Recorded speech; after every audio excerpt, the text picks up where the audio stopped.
Good afternoon, everybody. Uneducated Economist here. So a lot of talk coming from the Federal Reserve right now about stalling out on interest rates, like the promise of cutting rates further out into 2025 has been stated from many of the Fed officials, but as of right now, they are going to stall out on cutting interest rates. And now the main reason for this is that they feel that there's inflationary pressures that are building within the economy that they want to wait and see if there is data that is going to prove that to be the case.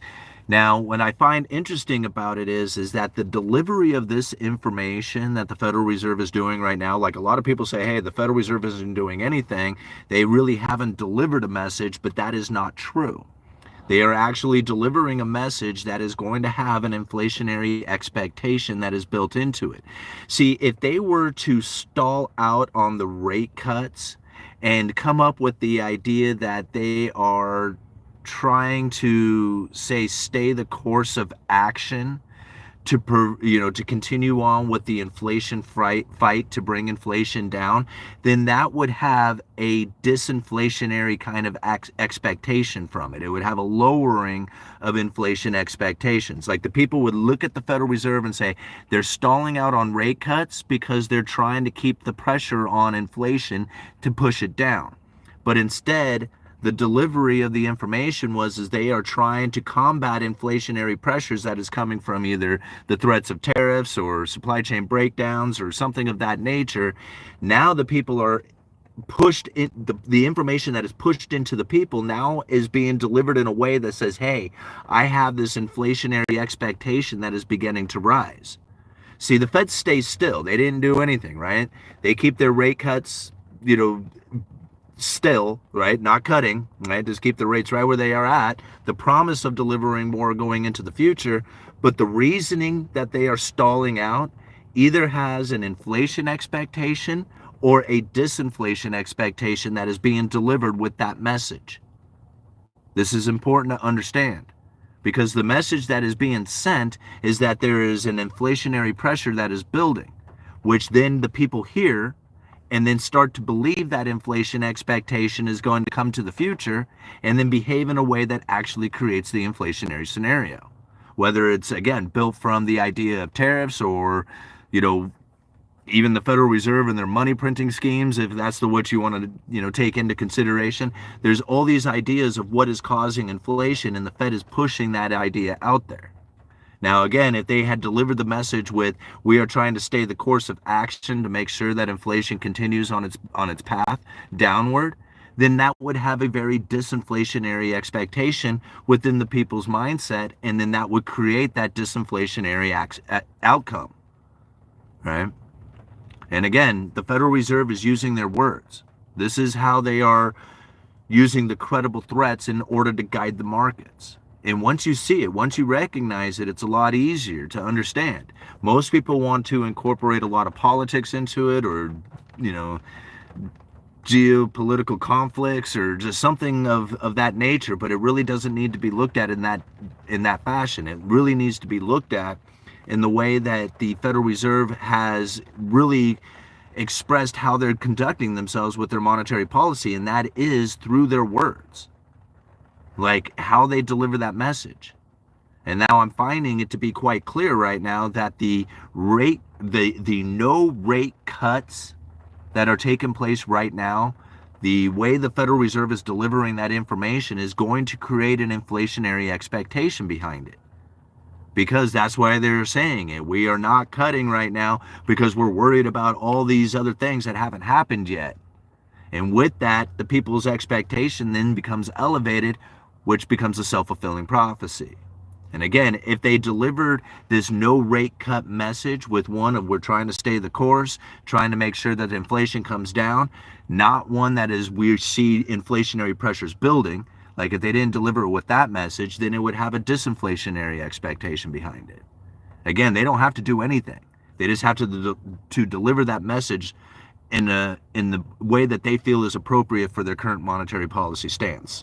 All right, 5 minutes into it. Let's go back here. I saw a video yesterday where some homes in Atlanta are now selling for less than the cost to build the same home right now. And again, this is going to be the case that you find in in some areas. I do agree that this would happen, but this is also proof that you're not going to find new home construction ramping up so long as cases like this continue, right? I mean, this particular area is probably not going to find a whole lot of new construction if you are finding houses selling for less than what it costs to build. Like it might happen for a short time, but that is not sustainable and it's not going to last long, and certainly no new construction is going to take place in that area. Not with that going on. All right. If it isn't clear to you, either you have more to learn or you aren't in the position to act yet. Not sure what Brody's talking about, but we got dishes with the smiley face. Great to see you up in here. Deja Vu says afternoons. Astoria, totally different than Atlanta. Absolutely it is. Hey, dishes. Hi, Deja. And here's the thing. When I speak, I'm not generally talking about the new construction market. I'm not talking about the area that I am in, right? What I'm talking about is, generally speaking, across the country, looking at things like building permit issuance and new home starts. Now, if you want to look at your particular area and say, dude, you don't know what you're talking about, I'm talking about that, generally speaking, across the entire nation, right? I'm not talking about the area that I'm in. My area is very slow for new construction. There's not a lot of places out here that you can build, right? I mean, it's just like there's a very limited amount of lots and available space to build. And when you think about like how many areas there are down in like the southern part of the United States where they could do new construction on a scale that is like the entire town of Astoria, I can't see in my local area that sort of environment. I can read about it, I can go and look at stats about it, but that's the only thing I can do. I am not like looking at the housing market based on my area alone. I can relate the building industry or the building supply industry into what it is that I'm learning about the across the board permit issuance and housing starts and stuff like that, because what I see within the building supply industry is very relevant to the rest of the industry. Right? Like the available inventory, the prices, stuff like that. That's stuff that is, that is not only it's unique to somebody who is within the industry itself, but it's not something that you're going to be able to go and just look up stats on, so very different. All right, if we stop buying the eggs, they will have to bring it down. All right. Hey, UE, thoughts on well-built kit type homes? Thanks. You talking like kit homes, like the ones that they used to do, like the Sears, like a Sears kit home? It's pretty interesting. We talked about those in the past, and I think it's a great idea. I mean, I think somebody who can piece together a house that is already pre-cut kind of thing, making it very easy to do, even if you have very limited carpentry skills, I think the idea behind it is just wonderful, right? Here's the problem that I think that most of the time it ends up being the case that I don't know if a lot of people like take into consideration, and that is, once you have bought the land, once you have got the permits, once you have put the structure on that land, if the value of it doesn't exceed the cost of putting it there, right, then you're probably not going to have it happen. Like, an individual might do it for themselves, but for the most part, at the end of the day, the bank is going to want to say, hey, if we're going to lend you money, we want to make sure that the asset that we're lending money towards, the collateral, is going to be worth it. And a little tiny house or a cheaply built house on a piece of land may not necessarily be valuable enough for the bank to say, yeah, we're going to lend against that, right? And so what I guess I'm saying is, like, if you go and buy a piece of land, like here in Astoria, land is expensive, right? So even if you were to buy a typical lot around here, I don't even know if you can find something that's going to be under $150,000. Maybe if you get out of town, you might find something $80,000, right? But it's going to be really expensive to buy a piece of land just to build a house on. So here in Astoria, you buy an 80,000 lot plot, then you got all the permits that have to go into it, the whatever the surveys and regulations and stuff that goes into it before you even get to the part of building. And then you build that house. By the time you build a little tiny structure on that thing, and you have a house that's worth $350,000 or something, I'm just making it up, it may not be worth it to the bank to lend you that money for that house. Right? If you built a bigger house and made it worth $450,000 or more, right, then it would have been worth for them to do that.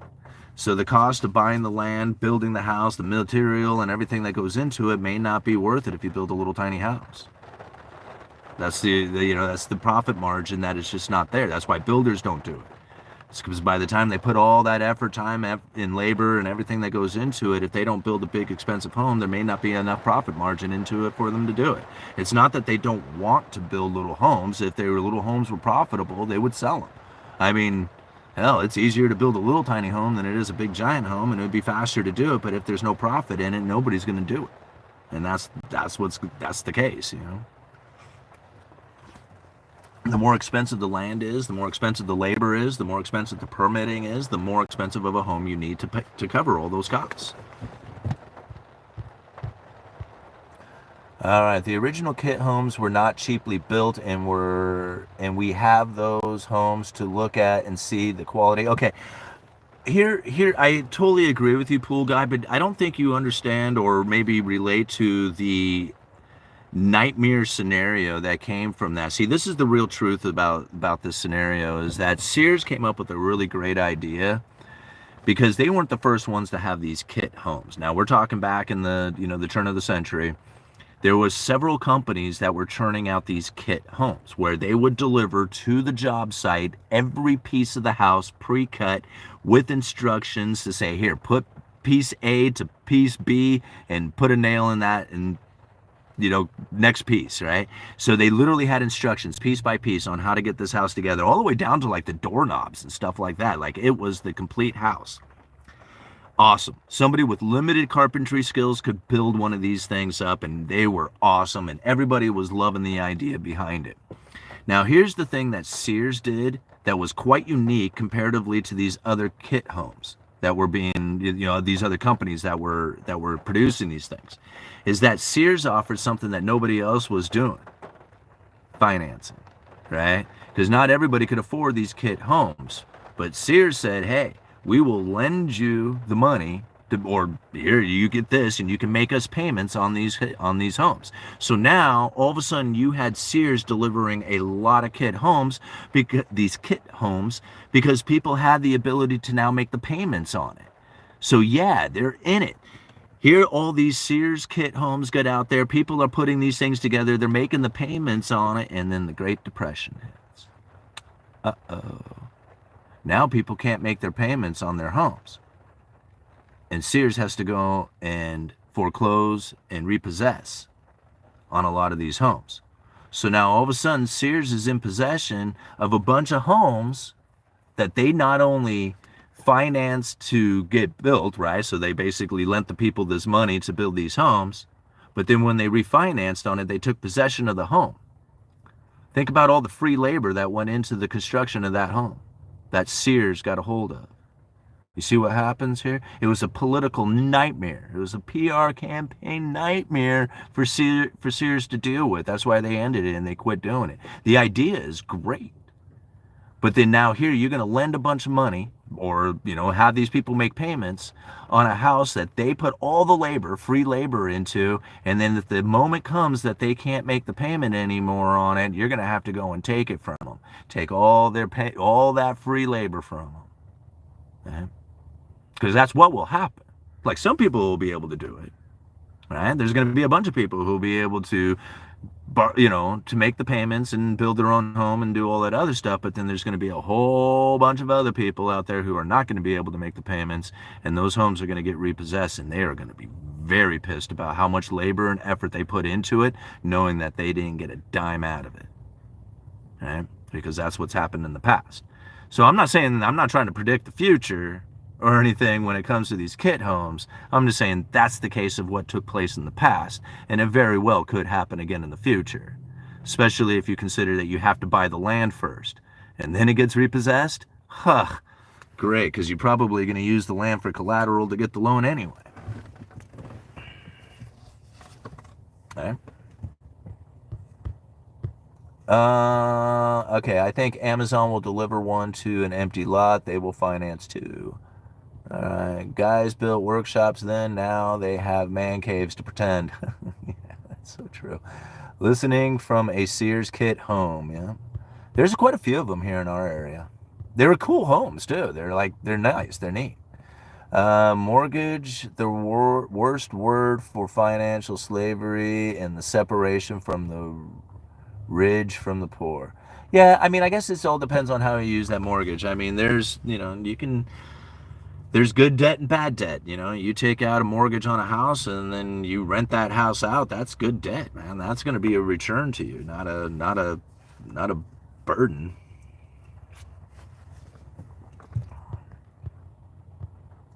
What's your opinion on the end plan of all these layoffs? I'm still kind of curious to see how far it really goes. Pachamama? What's that? Oh, the American dream. Granted, it's not typical home since it's an A-frame. All right, the Three Stooges built a kit home in one of their shorts. That's funny. You doing YouTube full-time now, Simon? No, I don't do YouTube full-time. I mean, it's kind of like a full-time job, but I mean, it's not the only thing that I do, right? I mean, because, you think about it, having a I think too many people look down upon a W-2 job. Like they look at if you work a 9 to 5 job or if you're working, an hourly wage or something like that, they look at that and they say, oh man, that's too bad, or like that's a bummer, or that's not good, or something of that nature. And I don't see it that way at all. Like I don't see it like a 9 to 5 job is just fine. I mean, for one, it gives me something to do throughout my day. I get a lot of information about, economics for my YouTube channel by having this day job. The day job provides me and my family with health insurance. I have a retirement plan, so not only do I get I have like a 401k that I can contribute to, but then my employer contributes to that too. So it's like, every time I put $1 in there, he's matching it. So that's like free money. Like all these things are a good benefit to have. Now, the only problem with it is that you're limited, right? So now you have to show up every single day and you have to listen to the boss and do the work that he's telling you to do, which isn't that big of a deal, right? It's just, 8 hours out of the day. But that does limit you in that fashion. However, it also gives you the opportunity to do other things, like take a chance as far as starting a business. And if that business happens to fail, it's not like you can't make your payments because, you got this W-2 job that you're still going to. I look at it as not something that I'm trying to get away from, right? Like most people are like, oh man, I would start a YouTube channel so I could quit my 9 to 5 job. And I mean, I could see where that would be something that would be awesome for a lot of people out there to do. To me, that wasn't like my goal for it was to quit my 9 to 5 job. Like I want to keep my 9 to 5 job and I just wanted to earn that much more money. If it ever got to a point where the 9 to 5 job was preventing me from expanding out on my YouTube channel or preventing me from doing something that I feel would be better for me and my family, then I would quit. But I don't see that happening right now. In fact, I find it to be an awesome benefit to not only have the 9 to 5 job and the security that goes behind it, but then that also gives me the ability to not have to rely on just YouTube money or making sure that I have money coming in from the other ventures that I'm going out on. It's like that security to actually pursue other avenues.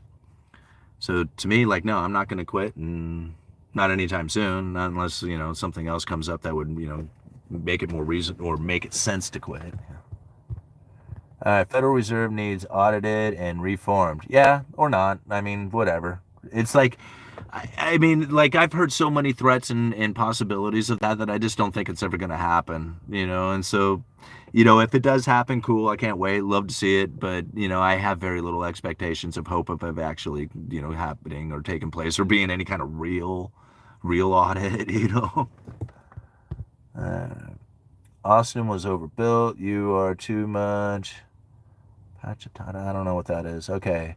Austin, Texas has a lot of homes for sale. Do you think that there's employment crisis coming in the next 2 years? I don't. I don't, M. Ryder. I mean, I know a lot of people do, but I just don't think that there's going to be an employment crisis coming in the next couple of years. It's kind of funny. Like, the Federal Reserve used to look at employment in a much different way than they do now. And there was a time when, like, the neutral employment rate was like a big concern for the Federal Reserve. And so a lot of times this is not something that is well discussed or even known about. But the Federal Reserve has a position in employment that is neither accommodating nor restricting the economy. It's neutral, right? So the neutral employment rate is what they would look at to either try and create an inflationary scenario or to push an inflationary scenario down by the unemployment that was taking place within the economy. And so a lot of people would look at the Phillips curve or something of that nature.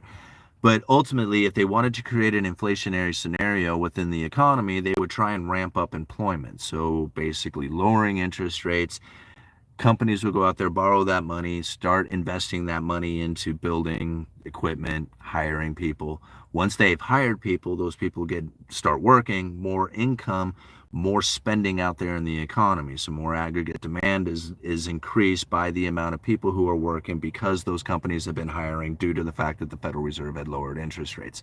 This is kind of like how this is short version of it, but this is kind of how the Federal Reserve would look at it. So if they wanted to create an inflationary scenario, they would lower the interest rates. Companies would eventually hire more people working, more aggregate demand. And then quite the opposite, if they wanted to decrease the inflation, they would increase the interest rates. Companies would slow down on their investment, slow down on their hiring, maybe even create layoffs. Unemployment would rise, aggregate demand would slow down, and then supply demand imbalances would find equilibrium and prices would begin to come down. So this is how the Federal Reserve kind of looked at things for a long time, right? And a lot of economists still believe that's the case. It's not. The Federal Reserve had learned basically since the Obama administration that even if they pushed unemployment down to historically low levels, like really pushed unemployment down, lots of people working, that would typically have created an inflationary scenario within the economy, but it didn't work, right? Unemployment was historically low at the end of the Obama administration, all throughout Trump's first administration, and then going into the COVID, recession. Unemployment was historically low and did not create the inflationary scenario that the Federal Reserve was looking for. So the Fed can look at unemployment much differently now. I mean, I'm not saying that they are, but I mean, it could be the case that they no longer look at employment in the way that they once had. Like, they cannot create the inflationary scenario by lowering unemployment to historically low levels. It didn't work. I think Michelle Bowman put it, inflation's insensitivity to low unemployment is how she phrased it. So the Fed can just keep low unemployment the entire time, never once ever concerning themselves with trying to rise or raise the unemployment to fight the inflationary scenario, right? Like, they don't need to do it in that fashion. They just can let it run hot all the time.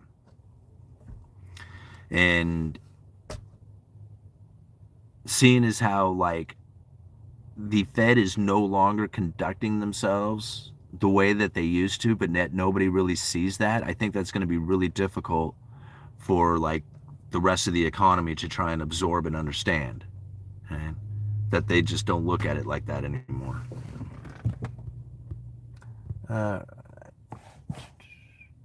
Oops.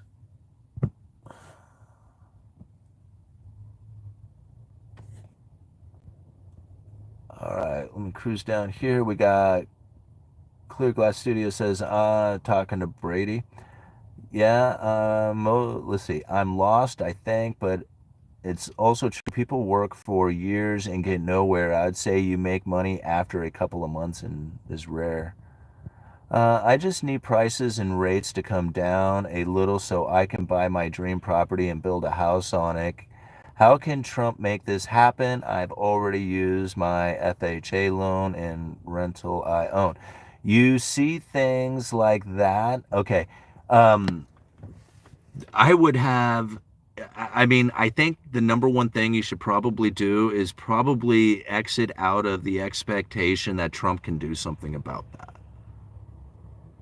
Right? Because now you're putting your expectations on an external that is probably going to end up disappointing you in the most profound way.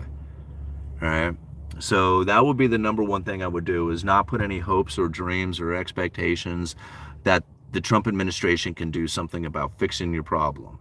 Right? Because fixing your problem is probably going to create more problems for somebody else. So that would be like the number one thing I would do. Yeah. Sorry to disappoint you, but that's, I mean, if there's any advice I would give, that would be the one. Okay, why would Trump do anything to help? Okay, yeah. Simon, what happened in the middle of the 20th century to unwind the separation between the rich and the poor so much? Was it the world wars? So, if so, how did that happen functionally? Brody, the separation between the rich and the poor occurs because of the rise in the standard of living, right? So people who have first access to the money, those are the ones who are going to increase their standard of living. When you have first access to the money, you're going to want to have a nicer house, a nicer car, nicer clothing, nicer food. You're going to want all the nicer stuff because you can afford it now. By buying into that stuff, what you are going to do is you're going to increase the consumption of it and then throw the supply-demand imbalances out. The people who do not have access to that first money or first access to that money, they are suffering with the fact that the people who do have access to that money have increased their consumption, risen the prices up. They don't have that extra money, and now they are suffering with having to cut back on what it is that they are buying because they can't afford the fact that they don't have new access to the money like you do. Right? So as everybody starts getting new access to the money, whether it's coming from the production of items that they are selling out there to the rest of the world, when we get that new money in, unless we are very disciplined and say, hey, I'm not going to spend this on a fancy car or something of that nature, I'm going to put it back towards production and savings. Most people, I mean, there are people who do that and they do it in a limited amount, but for the most part, people will increase their standard of living. The moment that happens, that move into a luxurious life, regardless if you have an opinion of it being a luxurious life, if you are increasing your standard of living, you are moving into luxuries. What you are doing is you are literally separating yourself from everybody who does not have access to that. Right? And this is how the separation really starts to take place, is that people who have access to that new money start enjoying that new money. They start moving into the luxurious experience, which is increasing their standard of living. And by doing that, you are separating yourself from the people who do not have access to that money.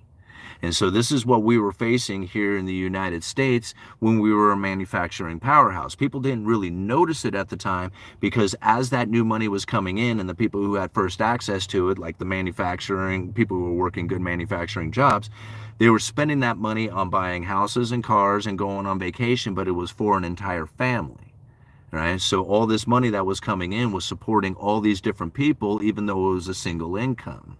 Right? As that money was spent into the economy, the people who were selling the cars, working at the garages, working at the restaurants, they had access to that new money too, because the people who had first access to it, what their preferences were that they were spending that money on. Right?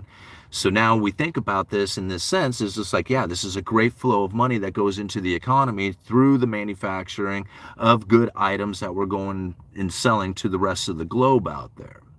So as this continued to flow, everything was great. But as we started raising our standard of living, we started saying, hey, man, this domestically made car is too expensive, so I'm going to buy the foreign produced car. Well, now, next thing you know, that new money is not coming into the manufacturing jobs, to that guy who was working that good manufacturing job. He missed out on that opportunity. But it did go to the salesman of a foreign production, right? So now the salesman up here, he has new money coming in, but the manufacturer didn't get it, right? Because the manufacturing is overseas now.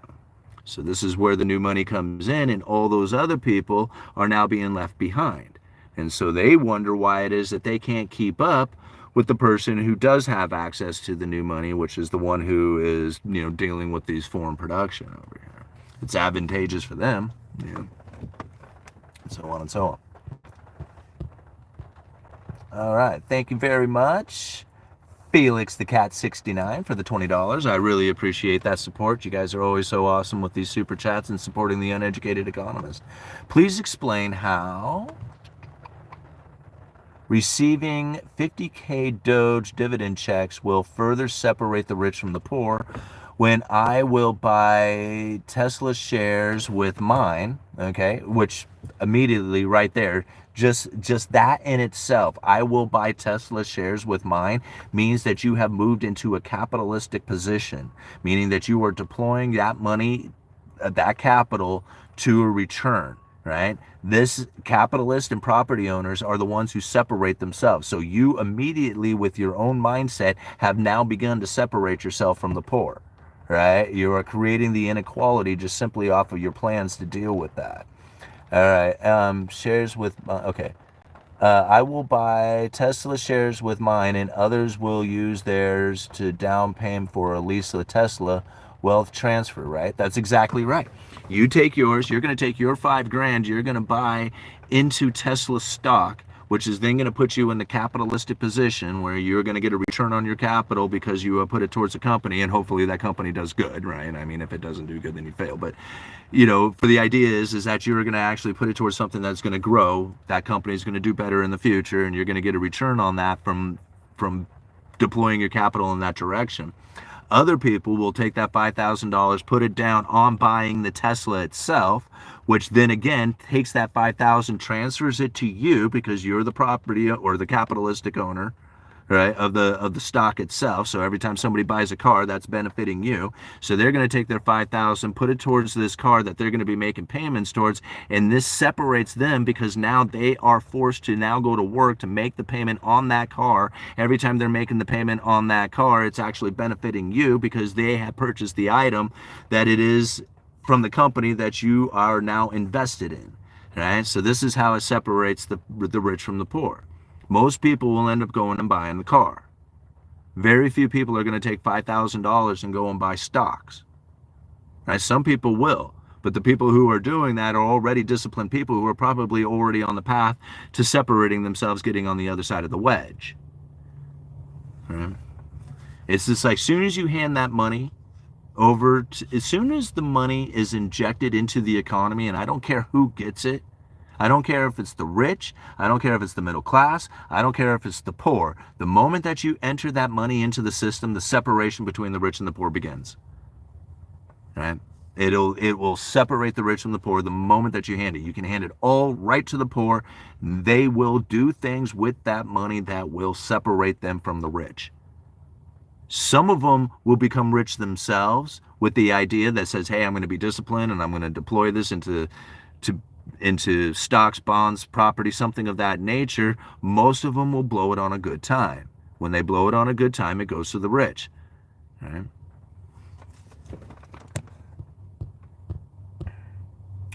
I can understand how messaging of inflation can create inflation responses in the stock and housing market, but if consumers were anticipating inflation, wouldn't discretionary spending decrease? No, it would actually increase.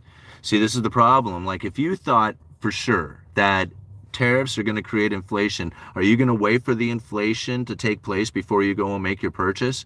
Or are you going to run out right now and make that purchase ahead of time? Like if you saying, hey, in the next 6 months, I'm planning on buying a barbecue, but the barbecue that I'm getting is coming from China, and there's going to be an increase in the, I'm just making an item up, right? But there's going to be this huge increase coming from China or on Chinese goods, and then I'm going to have to pay a higher price for this barbecue. Should I wait till that happens, or should I buy it today? Right? So people start running out there and they start buying the barbecue. Well, if they start buying the barbecue, what happens to supply-demand imbalances? right? All of a sudden, you have a limited amount of supply because people are running out there buying the barbecue in trying to beat the increase on the price due to the tariffs. They create a supply-demand imbalance, and here you got prices moving up, and there still hasn't been any tariffs. There's nothing happened yet except for the supply-demand imbalance due to the added consumption coming from the fear of the idea that there's going to be increase in prices, right? The same thing happens the opposite way. In a disinflationary scenario, if you believe that prices are coming down, would you really make a purchase today if you believe that you can get a better deal in a few months? Of course not. You would hold off on your purchase, meaning that business activity starts to slow down and, less sales are taking place, less purchasing, less manufacturing, layoffs are starting to happen. And as that starts to occur, prices continue to fall. And if they continue to fall, are you really going to jump in there and buy them, or are you going to wait until you find the bottom?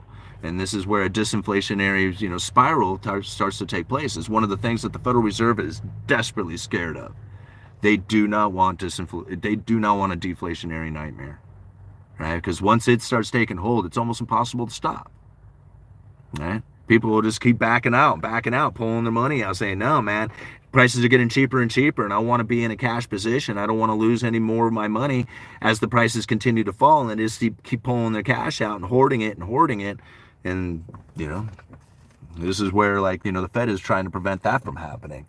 They don't care about inflation. Inflation is cool with them. They do not want deflation. Wheat and eggs, bro. Okay. Do you think there will be a deflationary scenario soon? I don't. I think the Federal Reserve will do whatever they can to prevent a deflationary scenario. There will not be one. Disinflation, yes, but not a deflation. Not anything real, and if it is, it's going to be such a scary nightmare scenario that the Federal Reserve will be acting in all kinds of ways to try and create stimulus, to try and stimulate the economy. That's one thing that they will desperately do to prevent. Simon, thoughts on gold being monetized? Sounds like the consensus right now. Never happened, Benny. Sorry, bro. I would love for it to take place, but that's actually a very bad idea when it comes to most people who are not sitting in a gold position right now. Well, how much time do I have? I bet you I gotta go. Oh shit, I gotta go back. Okay, I'm gonna talk about gold real quick and then I gotta end the live stream. But most people who are not sitting in a gold position right now will end up suffering pain and misery and poverty. Those who were sitting in a gold position already would do incredibly well so long as they don't cash out too quickly. Now, the idea behind gold being monetized again or becoming like a currency that can be used within the economy is not something that can occur once you take into consideration of Gresham's law. Now, here's the problem. Even if you were to have both of them, to say, no, we're going to have our option. You can have gold or you can have fiat. Put those two in your hand. Come to me as me being a merchant. I sell lumber. I'm going to sell you lumber today. And you're going to offer me either gold or dollars. And I'll say, hey, I'll take either one of those. Which one are you really going to give me? Are you going to give me that gold coin or are you going to give me the dollars? You're probably going to give me the dollars and keep the gold coin, put the gold coin in your pocket, because that's what most people would do, because gold is the good currency. Bad currency chases out good currency. That's Gresham's law. And so if you have good currency like gold that's in circulation and you got people like me who really like gold, I'm going to take all that gold and I'm going to hoard it. I would give you every one of my paper dollars to get that gold. And once I get that gold, it doesn't go back into circulation. And so it would be hoarded away and you would have a horrible economic slowdown, as there wouldn't be any transactable currency out there, considering that fiat currency would not be used, right? So as long as fiat currency is used, then Gresham's law is going to prevent good currency like gold from being introduced. It would get hoarded away. Now, if the dollars were to completely fail, like the US dollar doesn't work, nobody wants it, you're seeing it floating down the street because everybody's throwing it out the window now because it's that garbage, that's Thayer's law kicking in, and then gold could be introduced and used as a currency, but I would not want to be in that kind of economic environment, considering if you're watching dollars flowing down the street, like the wind is carrying dollars down the street, that is probably going to be some pretty ugly times within the economy. Right? Gold is not going to be monetized. It can, I mean, it's already a monetized, it's already money, right? You can already use it like money. It can build a network up, and you can trade gold and silver for goods and services all day long. You don't need a government to say, hey, you're allowed to do this. You're already allowed to do it, right? But the problem that most people are going to end up facing is that if you are introducing a good currency like gold into a fiat currency like dollars that already exist, it will immediately get hoarded away and not get used. Right? So, okay, same thing with Bitcoin. Uneducated economist, you guys let me know. Thank you very much, everybody, for being here. We got 239 people watching with 71 likes. Be sure and go hit that like button. By hitting that like button, the YouTube algorithm will pick up the video, spread it around for more people to see.